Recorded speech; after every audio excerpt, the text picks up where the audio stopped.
नमस्कार, मैं हूं शिशिर और आप देख रहे हैं खबर हिंदुस्तान। तो चलिए नजर डालते हैं अब तक की खास खबरों में। अरविंद केजरीवाल ने कहा, कांग्रेस भाजपा ने उत्तराखंड को लूटने के सिवाय कुछ नहीं किया। पार्टी के चुनावी मुद्दों और रणनीति पर केजरीवाल ने कहा कि कोई भी चुनाव उम्मीदवारों पर लड़ा जाता है, लेकिन भारतीय जनता पार्टी और कांग्रेस ने 10-10 साल तक सत्ता में रहकर उत्तराखंड को लूटने के सिवाय कोई काम नहीं किया है। आप उत्तराखंड में पहली बार चुनाव लड़ रही है। पार्टी कितनी सीटें जीतेगी ये कहना मुश्किल है, लेकिन आपको जनता को अच्छा समर्थन मिल रहा है। चुनाव में जनता का जो भी जनादेश आएगा वह हमारे लिए सिर माथे पर होगा। शेयर बाजार की धीमी शुरुआत। सोमवार को सेंसेक्स 92 अंक टूटकर 58,552 के स्तर पर खुला, जबकि निफ्टी ने 25 अंक फिसलकर 17,491 के स्तर पर शुरुआत की। गौरतलब है कि बीते कारोबारी सप्ताह के आखिरी दिन शुक्रवार को शेयर बाजार लाल निशान पर खुलकर दिन भर के कारोबार के बाद अंत में गिरावट के साथ बंद हुआ था। बेलारूस में तैनात किए गए S-400 सिस्टम और इस्कंदर मिसाइलें, नई उपग्रह तस्वीरों से खुलासा।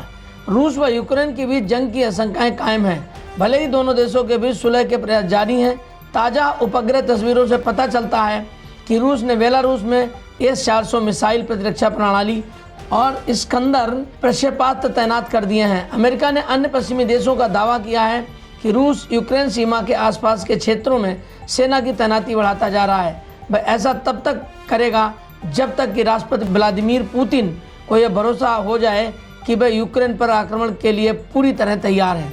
राज्यसभा में महान गायिका लता मंगेशकर को दी गई श्रद्धांजलि। राज्यसभा में महान गायिका और सदन की पूर्व सदस्य लता मंगेशकर को श्रद्धांजलि दी गई। इस दौरान वेंकैया नायडू ने शोक संदेश भी पढ़ा।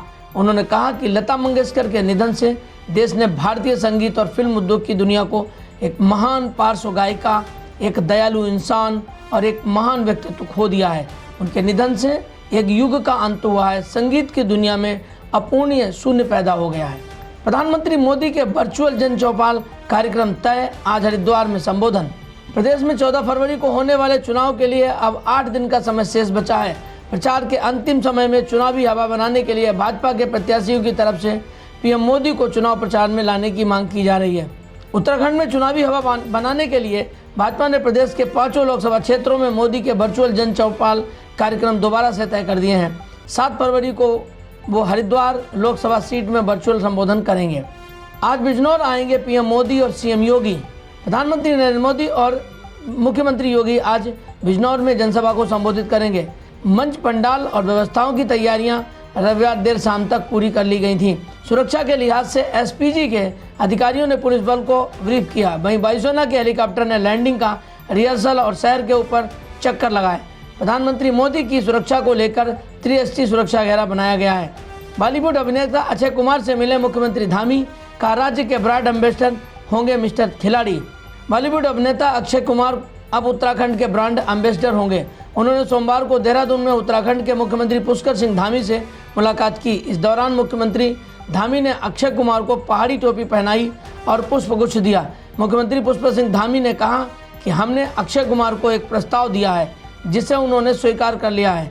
वह उत्तराखंड के ब्रांड एम्बेसडर के रूप में भी काम करेंगे। मुख्यमंत्री धामी ने अक्षय कुमार को केदारनाथ मंदिर की प्रतिमूर्ति भी भेंट की। लोगों की आर्थिक मजबूती कर रहा बागवानी क्षेत्र, 9 लाख लोगों को रोजगार। हिमाचल प्रदेश में बागवानी क्षेत्र आय के स्रोत उत्पन्न कर लोगों की आर्थिक स्थिति सुधार करने में सहायक सिद्ध हो रहा है। वर्तमान में राज्य में 2.34 लाख हेक्टेयर बागवानी क्षेत्र के अधीन है। गत 4 साल में प्रदेश में 31.40 लाख मीट्रिक टन फल उत्पादन हुआ। इस अवधि में बागवानी क्षेत्र की वार्षिक आय औसतन 4,575 करोड़ रही। 9 लाख लोगों को प्रत्यक्ष या अप्रत्यक्ष रूप से रोजगार मिल रहा है। सामा में बीएसएफ के जवानों ने मार गिराए 3 घुसपैठिए। बीएसएफ ने बताया कि सामा सेक्टर में अंतर्राष्ट्रीय सीमा पर रात में 3 घुसपैठिए जवानों की नज़र से बचकर भारतीय सीमा में आ रहे थे। जवानों ने घुसपैठियों को रोकने का प्रयास किया, लेकिन वो नहीं रुके और आगे बढ़ते गए, जिसके बाद जवानों ने मोर्चा संभाला और तीनों को ढेर कर दिया। सामा सेक्टर में पहली बार एक साथ 3 घुसपैठिए मारे गए हैं। वहीं बैनग लाड के छिंकी में नाके से पुलिस ने पंजाब निवासी 2 संदिग्धों को हिरासत में लिया है। कांग्रेस ने चरणजीत सिंह चन्नी को किया सीएम चेहरा घोषित। कांग्रेस ने चरणजीत सिंह चन्नी को सीएम चेहरा घोषित कर सूबे की 34 सीटें पर नजर टिका दी है। पंजाब में अकाली दल बसपा गठबंधन को काटने के लिए कांग्रेस का यह सबसे मजबूत दांव है जिसके सहारे कांग्रेस को पंजाब में अनुसूचित जाति के वोट का ध्रुवीकरण होने की उम्मीद है। पंजाब में अनुसूचित जाति के चरणजीत सिंह चन्नी पहले ऐसे नेता हैं जिन्हें राज्य के मुख्यमंत्री की जिम्मेदारी मिली है। तो ये थे अब तक की खबरें। अगला अपडेट पाने के लिए बने रहिए मेरे साथ और देखते रहिए खबर हिंदुस्तान। नमस्कार।